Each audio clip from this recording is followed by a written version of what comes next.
ভিডিওটি আজ একটা বাস্তব ঘটনা দিয়ে শুরু করি। একজন ৮০ বছরের বৃদ্ধ হাসপাতালের বিছানায় শুয়েছিলেন। ডাক্তার চলে যাওয়ার পর তিনি ধীরে বললেন, যদি আবার ৩০ বছর বয়সে ফিরতে পারতাম। পাশে থাকা ছেলে জিজ্ঞেস করল, কি করতেন?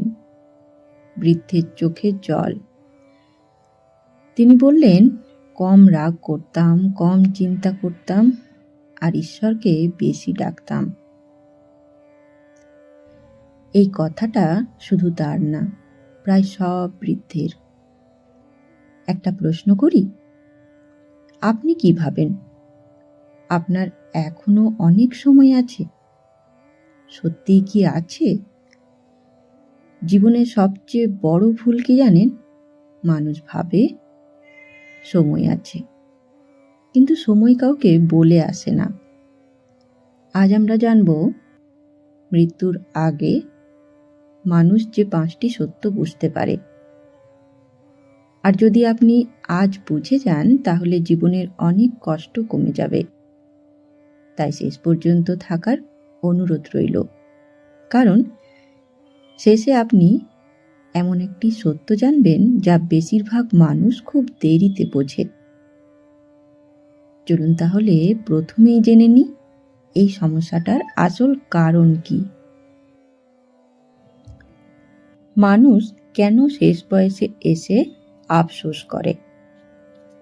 কারণ ছোটবেলা থেকে আমাদের শেখানো হয়, ভালো পড়ো, চাকরি করো, টাকা উপার্জন করো, কিন্তু কেউ শেখায় না মনকে কিভাবে শান্ত রাখবে। ফলে কি হয়?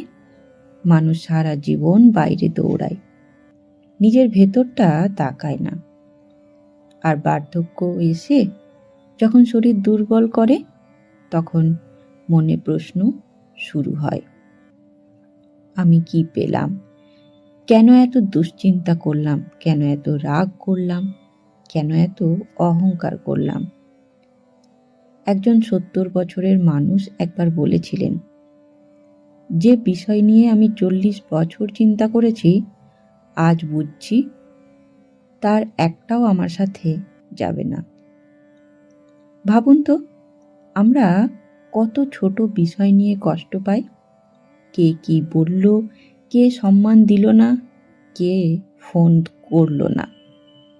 কিন্তু মৃত্যুর কাছে এগুলো কি সত্যিই গুরুত্বপূর্ণ? না। তাই বৃদ্ধরা শেষে বুঝতে পারেন, সবচেয়ে বড় ভুল ছিল মনের শান্তিকে গুরুত্ব না দেওয়া। একটা প্রশ্ন, আপনি কি এমন কারোর জন্য কষ্ট পাচ্ছেন যে হয়তো আপনাকে মনেই রাখে না? তাহলে শেষ পর্যন্ত শুনুন, কারণ এবার এক বাস্তব ঘটনা জানাবো যা এই সত্যটা পরিষ্কার করবে। আসুন জানি পুরাণের একটি সত্য গল্প, মহাভারতের একটি ঘটনা। ভীষ্ম পিতামহ অসীম জ্ঞানী, অসীম শক্তিশালী। কুরুক্ষেত্রের যুদ্ধে তিনি শরশয্যায় শুয়েছিলেন, মৃত্যুর অপেক্ষা করছেন। তখন যুধিষ্ঠির তাকে প্রশ্ন করেছিলেন, জীবনের সবচেয়ে বড় শিক্ষা কি? ভীষ্ম পিতামহ বলেছিলেন, মানুষ ভাবে সময় অনেক আছে, কিন্তু সময় খুব দ্রুত চলে যায়। তিনি বলেছিলেন, যখন শক্তি থাকে তখন মানুষ ঈশ্বরকে ভুলে যায়, যখন শক্তি চলে যায় তখন ঈশ্বরকে ডাকে। আরেকটা কথা বলেছিলেন, রাগ, লোভ, অহংকার এই তিনটাই মানুষের শান্তি নষ্ট করে। শরীর ভাঙার পরে মানুষ বুঝতে পারে ক্ষমা করাই ছিল আসল শক্তি। ভাবুন, যে ভীষ্ম সারা জীবন যুদ্ধ করেছেন, শেষে তিনি শান্তির কথাই বললেন। এটা কি কাকতালীয়? না, এটাই জীবনের সত্য। আর একটি প্রশ্ন, আপনি কি কারোর উপর রাগ ধরে রেখেছেন? সেই রাগ কি আপনাকে শান্তি দিয়েছে? না। তাহলে এখন শুনুন এই আসল গল্পের শিক্ষা। এই ঘটনায় আমরা 3টে শিক্ষা পাই। প্রথম, সময় সীমিত। দ্বিতীয়, মন পরিষ্কার না থাকলে সুখ নেই। তৃতীয়, ক্ষমাই শান্তির পথ।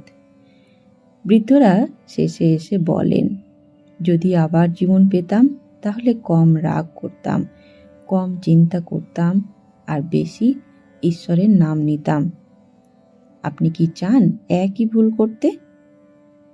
যদি না চান তাহলে শুনুন গীতার শিক্ষা, কারণ গীতা এই সত্য 1000 বছর আগেই বলেছে। গীতায় ভগবান বলেছেন, যা জন্মেছে তা একদিন মরবে, আর যা মরেছে তা আবার জন্মাবে। অর্থাৎ মৃত্যুর ভয়ের বিষয় নয়, এটা নিয়ম। আরও বলা হয়েছে, যে মানুষ আসক্তি ছাড়তে পারে সে শান্তি পায়। কেন বৃদ্ধরা শেষে শান্তি খোঁজেন জানেন? কারণ তখন তারা বুঝতে পারে ধরে রাখার কিচ্ছু নেই। গীতার আরেকটি শিক্ষা, যে মানুষ সুখে উত্তেজিত হয় না, দুঃখে ভেঙে পড়ে না, সে স্থির। এই অবস্থাকে বলা হয় স্থিত প্রজ্ঞ। একটা সহজ প্রশ্ন, আপনার সুখ কি অন্যের আচরণের ওপর নির্ভর করছে? যদি করে তাহলে কষ্ট হবেই। গীতা বলছে, নিজের মনকে নিজের বন্ধু বানাও, কারণ মনই বন্ধু, মনই শত্রু। একটা ছোট্ট ঘটনা, একজন সাধুকে জিজ্ঞেস করা হয়েছিল, আপনি এত শান্ত কেন? তিনি তখন বললেন, আমি যা বদলাতে পারি না তা মেনে নিয়েছি। এই শিক্ষা যদি আগেই পাই তাহলে বার্ধক্যেও ভয় থাকবে না। চলুন এবার আমরা জানি শ্রী শ্রী ঠাকুর রামকৃষ্ণদেব কি বলেছেন। ঠাকুর শ্রী রামকৃষ্ণদেব একটা গভীর কথা বলতেন। তিনি বলতেন, মানুষ সন্তানের জন্য কাঁদে, মানুষ টাকার জন্য কাঁদে, মানুষ সম্মানের জন্য কাঁদে, কিন্তু ঈশ্বরকে পাওয়ার জন্য কজন কাঁদে? একটু ভাবুন তো, আমরা কত জিনিস না পেলে কষ্ট পাই, কিন্তু ঈশ্বরকে না পেলে কি কখনো কষ্ট পেয়েছি? এই জন্যই ঠাকুর বলতেন, যে সত্যি ঈশ্বরকে চায় সে তাকে পায়। তিনি বলতেন, সরল হৃদয়ে ঈশ্বর থাকেন, চালাকি মন ঈশ্বরকে পায় না। একটা ছোট্ট ঘটনা বলি। একদিন একজন লোক ঠাকুরকে বললেন, আমার মন খুব অশান্ত, কি করলে শান্তি পাবো? ঠাকুর তাকে জিজ্ঞাসা করলেন, তুমি কি প্রতিদিন ঈশ্বরকে স্মরণ করো? লোকটি বলল, না, সময় পায় না। ঠাকুর তখন মৃদু হেসে বললেন, তাহলে শান্তি কিভাবে আসবে?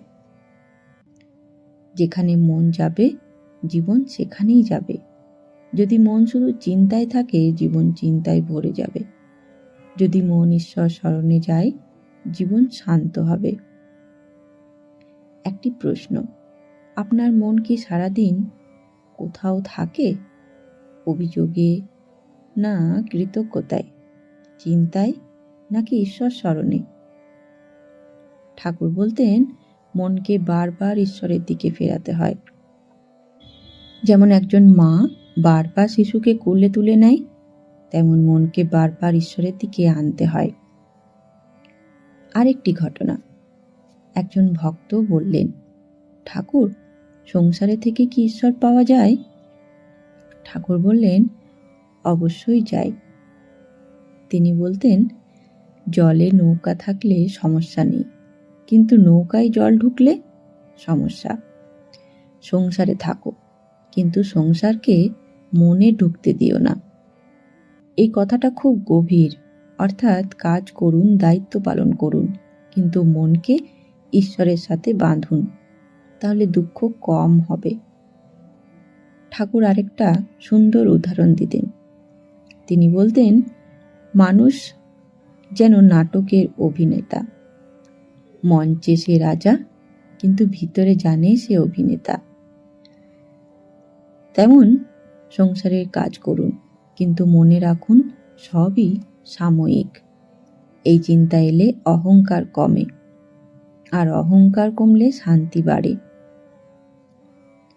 চলুন আরেকটি ঘটনা জানি। একজন লোক ঠাকুরকে বললেন, আমার অনেক সমস্যা। ঠাকুর তখন তাকে বললেন, ঈশ্বরকে বলো। লোকটি বলল, তিনি কি শুনবেন? ঠাকুর বললেন, তুমি যদি সত্যি মনে ডাকো তিনি শতবার শুনবেন। তিনি বললেন, 1 পা এগোলে ঈশ্বর 10 পা এগিয়ে আসেন। এই কথাটা মনে রাখুন। আপনি একটু চেষ্টা করুন, বাকিটা তিনি করবেন। একটা ছোট্ট প্রশ্ন, আপনি কি কখনো মন থেকে ঈশ্বরকে বলেছেন, আমাকে পথ দেখাও? না বললে আজই বলুন। ঠাকুর বলতেন, 2টি জিনিস মানুষকে ঈশ্বরের কাছে নিয়ে যায়, সরলতা এবং সততা।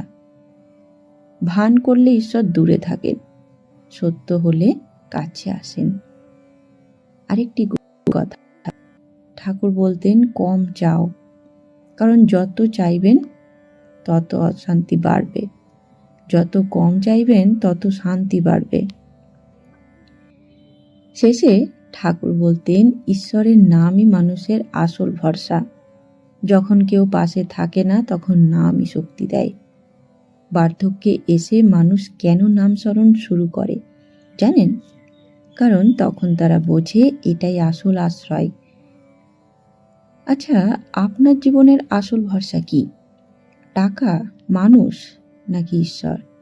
যদি ঈশ্বরকে ভরসা করতে শেখেন তাহলে ভেতরের ভয় কমবে, আর ভয় কমলে মন শান্ত হবে। এই জন্যই ঠাকুর বলতেন, ঈশ্বরকে নিজের মানুষ ভাবো, তাহলে কখনো একা লাগবে না। এইটা তো গেল ঠাকুরের শিক্ষা। এবার জানবো সেই শ্রী মা সারদা দেবীর গভীর শিক্ষা। শ্রীমা বলতেন, মানুষকে ভালোবাসো, এটাই ধর্ম। তিনি বলতেন, যদি শান্তি চাও কারোর দোষ দেখো না। একজন মহিলা বলেছিলেন, আমি শান্তি পাই না। মা তখন তাকে বললেন, তুমি কি সবাইকে বিচার করো? তিনি বললেন, হ্যাঁ। মা বললেন, তাহলে শান্তি আসবে না, কারণ বিচার করলে মন কঠিন হয়, ভালোবাসলে মন নরম হয়। মা বলতেন, সরল হও, সরল মানুষ দ্রুত ঈশ্বরকে পায়। এবার স্বামীজি শিক্ষা। স্বামীজি বলতেন, ভয়ই মানুষের সবচেয়ে বড় শত্রু। বার্ধক্যে মানুষ কেন ভয় পায় জানেন? কারণ তারা ভেতরে শক্তি তৈরি করেননি। তিনি বলতেন, নিজেকে দুর্বল ভাবো না, তুমি আত্মা, আত্মার মৃত্যু নেই। এই চিন্তা যদি মনে আসে তাহলে মৃত্যু ভয়ও কমে যায়। আরেকটি কথা, স্বামীজি বলতেন, যে অন্যের জন্য বাঁচে সে সত্যি বাঁচে। শেষ বয়সে মানুষ কেন খালি লাগে? কারণ তারা শুধু নিজের জন্য বেঁচেছে। যদি অন্যের জন্য কিছু করেন, মন ভরবে। একটা প্রশ্ন, আজ আপনি কাকে সাহায্য করেছেন? না করলে আগামীকাল একজনকে সাহায্য করুন, দেখবেন মন বদলাবে। এবার সবচেয়ে গুরুত্বপূর্ণ অংশ, প্রতিদিন কি করলে এই সত্য আগে বোঝা যাবে। জীবনের এই গভীর সত্যগুলো জানলাম, কিন্তু এগুলো জীবনে আনবো কিভাবে? কারণ সত্য জানলেই পরিবর্তন হয় না, প্রতিদিন ছোট্ট ছোট্ট পরিবর্তন করলে জীবন বদলায়। আজ 6টি খুব সহজ অনুশীলন জানব। এগুলো বড় কিছু না, কিন্তু নিয়মিত করলে মন শক্ত হবে। প্রথম, দিনে একবার চুপ করে বসুন, মাত্র 2 মিনিট, কোনো কথা না, কোনো ভাবনা না, শুধু নিজের শ্বাস লক্ষ্য করুন। এতে কি হবে জানেন? এতে মন ধীরে ধীরে শান্ত হতে শেখে। কারণ আমরা সারা দিন বাইরে থাকি, নিজের ভেতরে যাই না। দ্বিতীয়, অপ্রয়োজনীয় তর্ক এড়িয়ে চলুন। সব কথার উত্তর দিতে হয় না, সব জায়গায় নিজের ঠিক প্রমাণ করতে হয় না। একটা কথা মনে রাখুন, শান্তি জেতা বড় কথা, তর্কে জেতা না। তৃতীয়, প্রতিদিন একটি ভালো কথা বলুন, কারোর প্রশংসা করুন, কারোর মন ভালো করুন। একটা মিষ্টি কথা অনেক বড় দান হয়। স্বামীজি বলতেন, ভালো কথা বলাও সেবা। চতুর্থ, যা আছে তাতেই সন্তুষ্ট থাকার অভ্যেস করুন। প্রতিদিন একবার বলুন, যা পেয়েছি তার জন্য কৃতজ্ঞ। এই অভ্যেস লোভ কমায়। পঞ্চম, নিজের ভুল স্বীকার করুন। দিনে যদি কোনো ভুল হয়, নিজেকে বলুন, হ্যাঁ, এটা আমার ভুল ছিল। এতে অহংকার কমে আর মন পরিষ্কার হয়। ষষ্ঠ, ঘুমানোর আগে ঈশ্বরকে ধন্যবাদ দিন। বলুন, আজকের দিনটার জন্য ধন্যবাদ। এই ছোট্ট অভ্যেস মনকে ভরসা দেয়। শেষে একটি কথা, এই অভ্যেসগুলো খুব সাধারণ, কিন্তু সাধারণ জিনিসই জীবন বদলায়। একটি প্রশ্ন, আপনি কি প্রতিদিন 10 মিনিট নিজের মনের জন্য রাখতে পারেন? যদি পারেন, তাহলে বৃদ্ধ বয়সে এসে আপনার মনে একটা শান্তি থাকবে। কারণ তখন আপনি বলতে পারেন, আমি শুধু বাঁচিনি, আমি নিজেকে গড়েছি। শেষ করার আগে একটা সত্য কথা বলি। জীবনের শেষে মানুষ 3টা জিনিস নিয়ে ভাবে। আমি কি সত্যিই ভালোবেসেছি? আমি কি কাউকে কষ্ট দিয়েছি? আমি কি শান্তি? তখন মনে পড়ে, অহংকার মনে পড়ে না, মনে পড়ে শুধু ব্যবহার। একজন বৃদ্ধ একবার বলেছিলেন, আমি বুঝেছি মানুষ আমাকে কি দিয়েছে সেটা না, আমি মানুষকে কি দিয়েছি সেটাই আসল। একটু ভাবুন, আজ যদি আপনাকে নিজের জীবন বিচার করতে বলা হয়, আপনি কি বলবেন? আমি শুধু দৌড়েছি, না আমি সত্যিই বেঁচেছি? জীবন খুব বড় কিন্তু গভীর হতে পারে। শেষে মানুষ একটা জিনিসই চায়, ভারী মন কেউ শান্তি পায় না। তাই আজ থেকেই 3টি কাজ শুরু করুন। কাউকে কষ্ট দিলে ক্ষমা চান, কাউকে ভালোবাসলে বলে দিন, ঈশ্বরকে মনে করে ডাকুন। দেরি করবেন না, কারণ সময় কারণ থাকে না। শেষে একটা প্রশ্ন রেখে যাচ্ছি, আপনি কি শুধু বয়স বাড়ান, না ভেতর থেকেও বড় হন? যদি ভেতর থেকে বড় হন, তাহলে বার্ধক্যেও আপনার মুখে শান্তি থাকবে। আর শেষে আপনি বলতে পারবেন, আমি চেষ্টা করেছি ভালো মানুষ হতে। এই চেষ্টাই মানুষের আসল সাফল্য। শান্ত মনই মানুষের সবচেয়ে বড় আশীর্বাদ। ধন্যবাদ। বন্ধুগণ, ভিডিওটি ভালো লাগলে অবশ্যই ভিডিওটিকে একটি লাইক ও বন্ধু আত্মীয় স্বজনদের সাথে শেয়ার করতে ভুলবেন না। সাথে আরেকটি অনুরোধ, যদি ভিডিওটি ভালো লাগে তাহলে অবশ্যই চ্যানেলটিকে সাবস্ক্রাইব করে নেবেন, যাতে ঠাকুর, মা ও স্বামীজির এই বাণী আপনার কাছেও সবার প্রথমে পৌঁছে যায়। ধন্যবাদ, ভালো থাকবেন। জয় ঠাকুর, জয় মা, জয় স্বামীজি।